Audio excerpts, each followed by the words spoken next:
যে আপেলের এই যে গাছ আর গাছগুলো এত সুন্দর করে, যেটা আমি নৌগাতে এই আমের বাগানে দেখছিলাম, আমাদের বাংলাদেশের নৌগাতে আমের বাগানে দেখছিলাম যে এরকম লাইন সারি করে আমের গাছ লাগানো। এইখানে এদের এখানে মানে দেখেন সারি সারি আপেল, কিন্তু ওইখানে আসলে দেখছি খাওয়ারও কেউ নাই, কি পরিমাণ আপেল নষ্ট হইতেছে।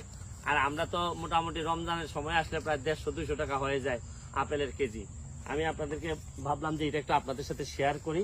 হ্যাঁ, সায়ান সায়ান আসো, সায়ান সায়ান আসো, কম কম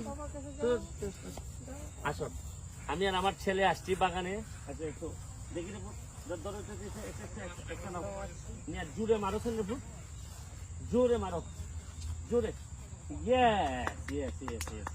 মজা লাগিয়েছে। আমি আপনাদেরকে দেখাইলাম যে এটা একটা অন্যরকম অভিজ্ঞতা, যে যেখানেই যাই, যে দেশেই যাই, এদের কিছু স্পেশাল জিনিস থাকে। আমেরিকাতে এসে